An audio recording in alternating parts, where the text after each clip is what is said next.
Jesteśmy dla siebie kluczowymi partnerami w dziedzinie bezpieczeństwa. Amerykańska obecność wojskowa w naszym kraju, o co zabiegały kolejne rządy, w tym w części o charakterze stałym, istotnie przyczynia się do wzrostu polskiego bezpieczeństwa. Modernizujemy nasze siły zbrojne, także dzięki zakupom w Stanach Zjednoczonych. Samoloty F-16, F-35, ostatnio śmigłowce Apache, czołgi Abrams, systemy HIMARS i Patriot. Obok zacieśniającej się współpracy politycznej z Polską, USA stają się coraz istotniejszym partnerem Polski również w innych dziedzinach. Mamy rozkwit relacji gospodarczych, w tym współpracy energetycznej, wymiany handlowej oraz technologicznej. Chciałbym jeszcze raz podziękować Antonymu Blinkowi za dzisiejsze spotkanie, możliwość omówienia najważniejszych kwestii. Dialog będziemy kontynuować w Nowym Jorku na marginesie Zgromadzenia Ogólnego Narodów Zjednoczonych. Szanowni Państwo, a teraz poproszę o kilka słów pana sekretarza Antony'ego Blinkena. Well, thank you very, very much. And let me just say at the outset to my friend Radek, thank you for being such a great partner for the United States, but thank you especially for being such a long-time and staunch defender of democracy, wherever it's threatened, wherever it's challenged. We could not be more grateful for that. And also, if you'll allow me a point of personal privilege, I'm especially pleased as well to be here with my friend, Ambassador Mark Brzezinski. The Brzezinski family has now, for 2 generations, contributed in remarkable ways to our foreign policy, to our national discourse, and having Mark here at this time could not be more important and more beneficial to both of our countries. As Radek said, I'm here from Ukraine. Was there, as you know, with Foreign Secretary Lamy. We had a very good visit. We went to Kiev to underscore our united and unwavering support for Ukraine faced with the ongoing Russian aggression. United States, United Kingdom, but also united with so many other countries who've come together in support of Ukraine. All committed not just to helping Ukraine ward off the aggression, but committed to Ukraine's long-term success. Its success as a country that stands strongly on its own 2 feet, militarily, economically, democratically. And in our conversations in Kyiv, we talked about our shared strategy to get there. What we learned from our Ukrainian partners will inform discussions that we'll be having with other allies and other partners in the days and weeks ahead as we work through and think through the coming months. And it's very fitting for us to begin that conversation with our allies here in Poland. Poland has been an absolutely essential partner to Ukraine from the moment that Putin reinvaded the country in 2022. It's provided $4 billion in security assistance to Ukraine. Tanks, aircraft, air defense, helicopters. It's one of 26 countries that have now signed bilateral security agreements with Ukraine. These agreements, long-term commitments to help Ukraine build its deterrent and defense capacity, are critical not just in the immediate, but critical over time to make sure that Ukraine, for many years, has the capacity to defend itself. And of course, it's been working alongside other NATO allies to help train the Ukrainians, including here in Poland. And it's going to host the NATO-Ukraine Joint Analysis Training and Education Center so that the alliance can draw on lessons learned from the war. As many of you know, and as you see every time we go into Ukraine, It's also the key hub for getting assistance to Ukraine and to the Ukrainian people. More than 80% of all security and humanitarian assistance for Ukraine is flowing through Poland. And of course, Poland continues to host some 1 million Ukrainian refugees. This is a remarkable display of generosity and solidarity and at a time when it's most needed. These joint efforts to support Ukraine, to help it defend against the Russian aggression, are a critical facet of our relationship, but only one facet of the relationship in our security cooperation, which, in my judgment, has never been stronger. Poland is spending over 4% of GDP on defense. This is really the gold standard among NATO countries. And we saw at the NATO summit just a few months ago the extraordinary progress the alliance has made in countries stepping up and dedicating the necessary resources to defense. In 2020, 9 NATO allies were meeting the 2% threshold. Now it's 23, but Poland has really been leading the way. And of course, it hosts thousands of U.S. and allied forces. We have also a remarkable relationship when it comes to financing the necessary expenditures on defense. There are now some $11 billion worth of loans through our foreign military financing program that we've dedicated to Poland to help it modernize its forces, including with F-35 aircraft, with the largest fleet of Apache helicopters outside the United States, and the co-production of Patriot missile defense systems. These investments are good for Poland's security, they're good for NATO's capabilities, they're good for the United States, for our security, for our industry, and for our jobs. I also want to underscore the very important collaboration we have when it comes to energy security. Since February of 22, Poland has made very important strides when it comes to increasing its own energy security. We see this in the context of extraordinary strides across Europe, moving away from dependence on Russian energy and developing different sources and self-sufficiency. The Foreign Minister and I discussed ways that the United States can further support Poland's transition away from Russian energy by facilitating the production of safe, clean, and reliable nuclear energy.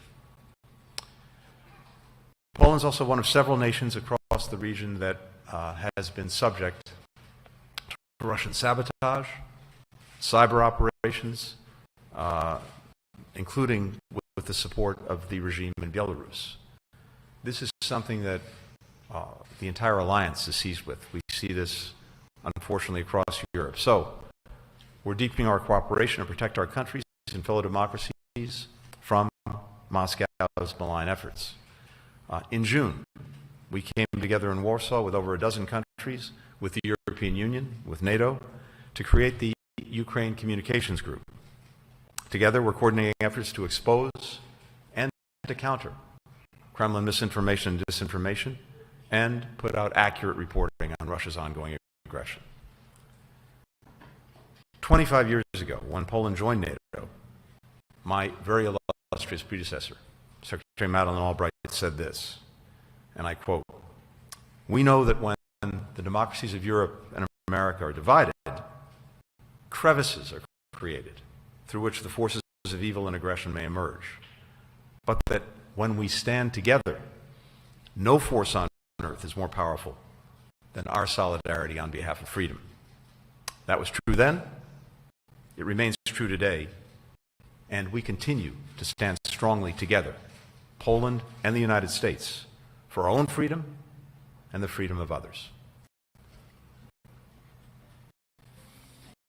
Dziękuję bardzo. Szanowni Państwo, teraz jest czas dla Was.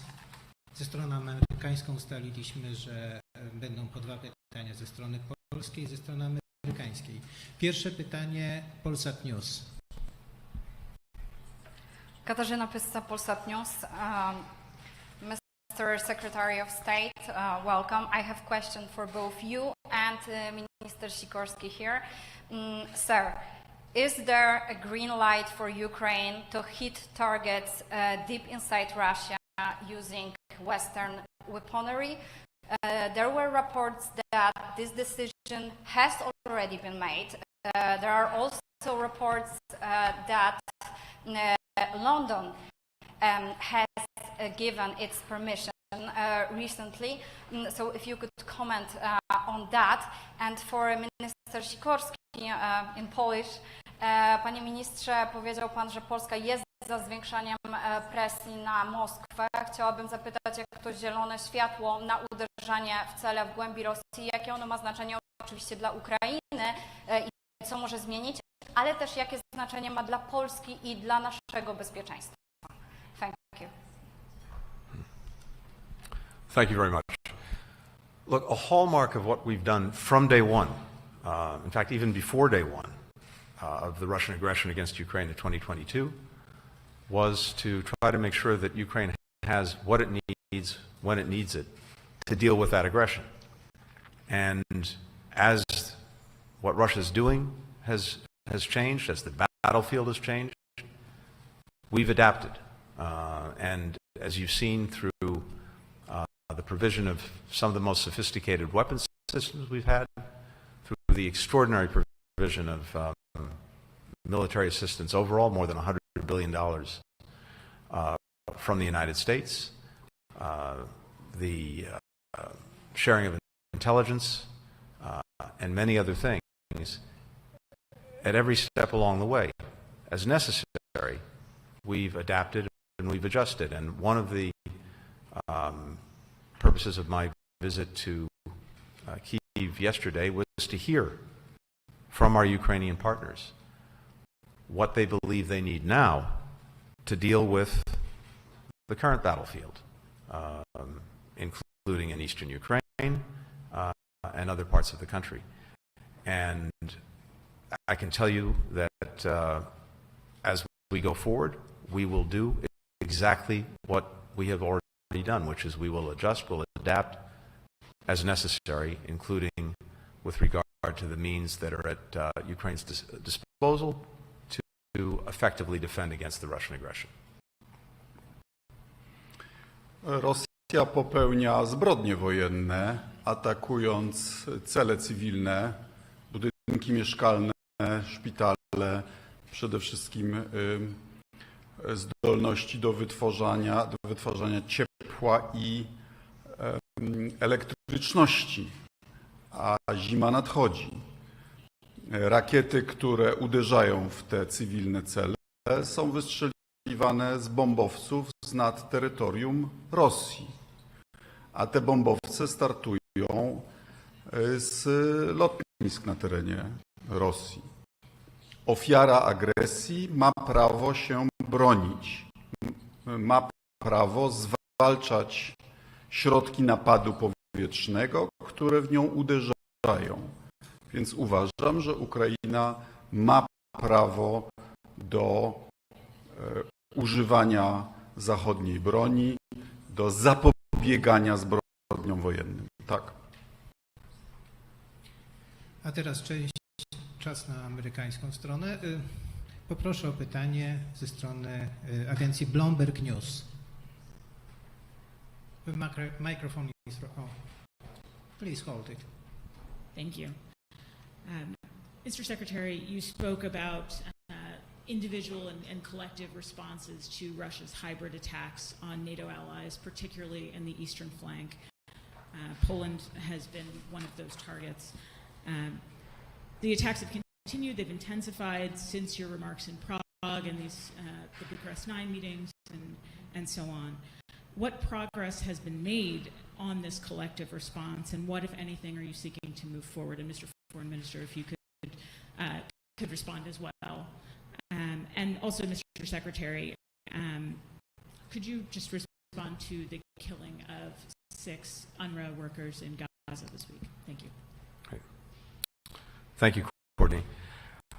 With regard to the hybrid attacks, exactly as you've said, this is something that we've brought to allies and partners, including at the most recent NATO summit in Washington. And the alliance as a whole is seized with this, because what we're seeing are attacks in a number of different countries by different means. And while countries in the past might have seen these as one-off events, I think it's now clear to everyone that this is part of a deliberate strategy that Russia's engaged in. And what I can tell you is this: we are closely collaborating between ourselves, among different allies and partners, on, among other things, sharing the necessary information and taking steps to impose consequences on Russia for these attacks. You see that, among other ways, in not only the extraordinary sanctions that have been imposed on Russia, but further efforts to, as necessary, increase those, strengthen those, and make sure that they're imposing a consequence. I think it's critical, though, that there's a recognition, and I know that's felt acutely here in Poland, that the alliance that we're both part of, and that so many countries in Europe are a part of, is also the most important guarantor of the safety and security of Europeans and Americans. And so, as an alliance, we're also looking at what's happening, and we'll draw the necessary conclusions from that, and as appropriate, consequences. With regard to the attack, look, the first thing that's usually important to underscore is the essential, vital, imperative work of humanitarians in Gaza, and for that matter, around the world. And it's essential that those activities be protected and indeed be facilitated. We need to see humanitarian sites protected, and that's something that we continue to raise with Israel. At the same time, we continue to see Hamas hiding in, taking over, and otherwise using these sites from which to conduct its operations and to pose an ongoing threat. And that, of course, has to stop, because those actions are endangering civilians. I think it also underscores, once again, the urgency of reaching a ceasefire, because that's the best way of ensuring that we have a genuinely protected space throughout Gaza, a space in which the humanitarians can not only continue to do their work, but massively increase it to the benefit of people who desperately need it, the children, the women and men of Gaza. Some people think that hybrid warfare is mainly in the domain of information or making nuisances of themselves in cybersphere. But I'd like to you to focus on the fact that hybrid warfare has its kinetic elements. As I was telling Tony, Polish airspace is regularly breached by Russian drones and missiles. Last year, a Russian cruise missile traveled through 2/3 of Poland and landed 10 kilometers from my house. Sooner or later, people will be hurt. It's also terrorist sabotage activities. Some, but not all, we are able to prevent, thanks to good collaboration of our intelligence services. And it's also a kinetic assault in collaboration with the Belarusian regime on Poland's eastern border. Migrants that have been on purpose brought to Russia are then pushed across the EU border. One of our soldiers was actually killed defending the border of NATO, EU, and the Schengen zone from these groups armed with sticks and knives and whatnot. We, of course, reserve the right to protect our territory and our citizens. And I can tell you that if another arson hurts a Polish citizen, Poland will take bilateral countermeasures that the Russian Federation will notice. Teraz poproszę o pytanie telewizję TVN24. Hi, hello. Wojciech Skrzypek from TVN24. I have pretty much the same question for you both. So, what's the situation on the front line in Ukraine? And do you believe that Ukraine can still win this war? Thank you. Can Ukraine still win? Yes. In fact, we're determined to see Ukraine win this war. And look, as we look at what's happened over the last more than 2 years since the Russian aggression or re-aggression, since this really started in 2014, time and again, we've seen Ukrainian success against the odds. Kyiv, Kharkiv, Kherson, the pushing back of the Russian fleet from the Black Sea, even though Ukraine has no fleet of its own. What's happening now in Kursk?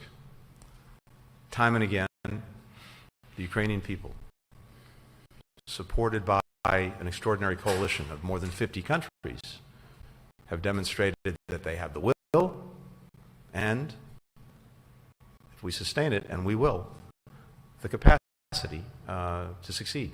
So I have no doubt about that.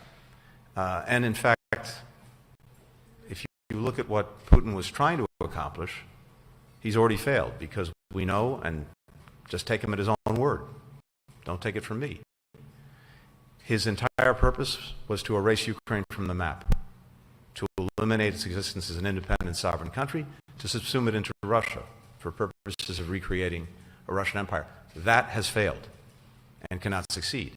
But it's imperative that we continue to support Ukraine so that it can continue to ward off the aggression taking place against it.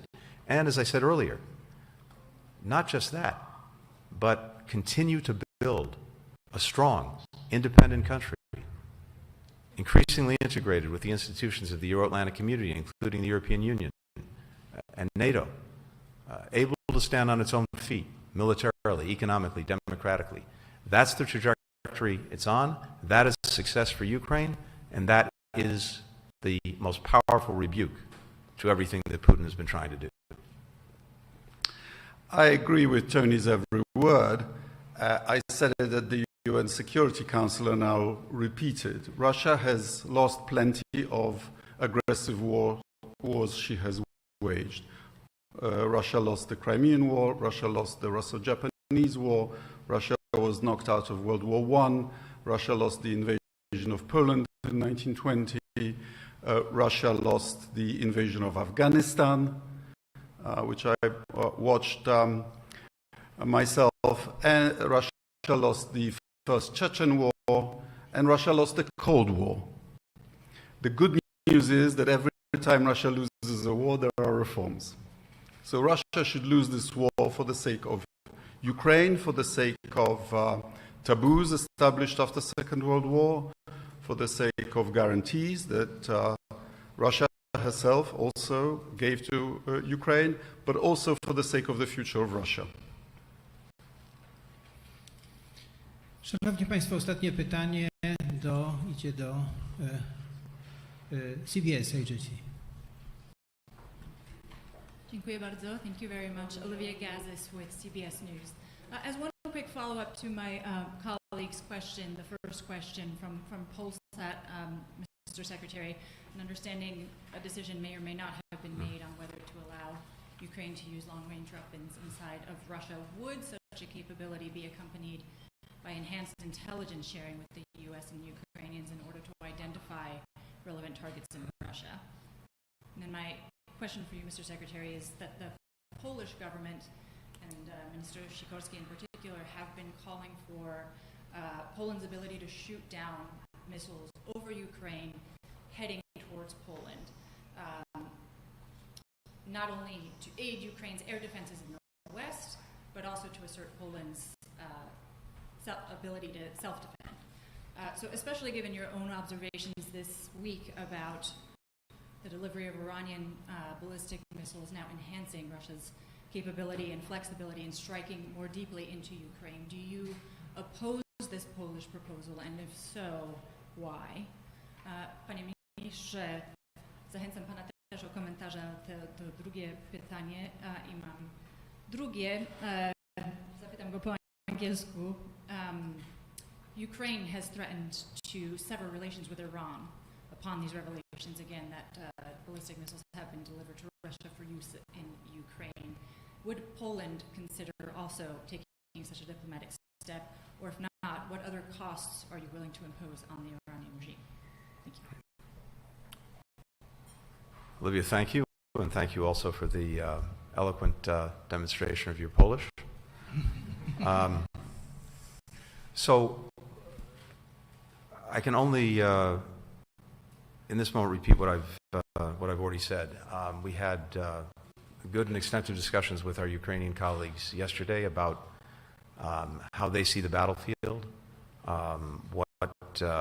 what their needs are, and as I've said, we will always continue to take that into account, and as necessary, we'll adapt, we'll adjust in terms of what we're doing, what we're providing, both the United States individually, but also the collection of countries that has been supporting Ukraine. And you'll understand that I'm not going to get into operational details in a public setting, but I can again assure that we will adapt, we will adjust, and make sure that Ukraine has what it needs when it needs it to deal with this Russian aggression.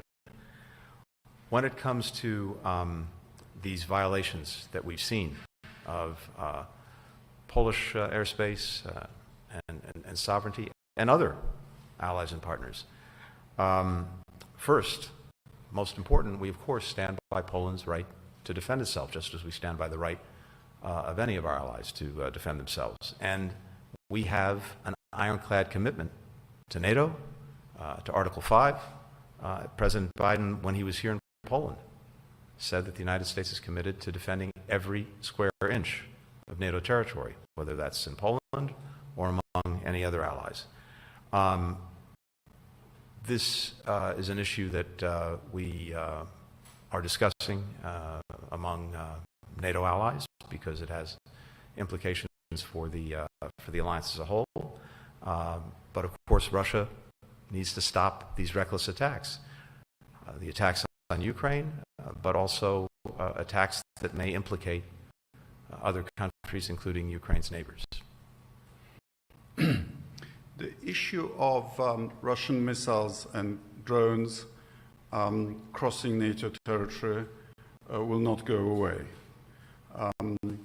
These missiles and drones, Russia launches hundreds of them.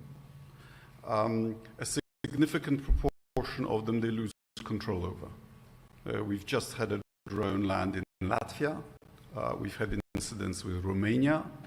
And there are reports of the Belarusians shooting down drones before they cross into NATO territory. And remember that there are nuclear power stations on the territory of Ukraine. If the Russians lose control of one of these things and one of those power stations get damaged, you will all be asking us why we hadn't done anything about it before. All of Europe might have a problem. So I believe we should do something about it preemptively. As regards Iran, I'm disappointed because we have a new president of Iran. He's supposedly not as aggressive as the previous butcher of Tehran. But the policy of sending missiles and drones to use against Ukraine and also using similar equipment against Israel seems to be continuing. The trouble for Poland is that Iran is already under such severe sanctions that there is not that much more that we can do. Bardzo dziękuję panu sekretarzowi stanu i panu ministrowi za konferencję prasową. Także państwu dziękuję. Do zobaczenia, do widzenia.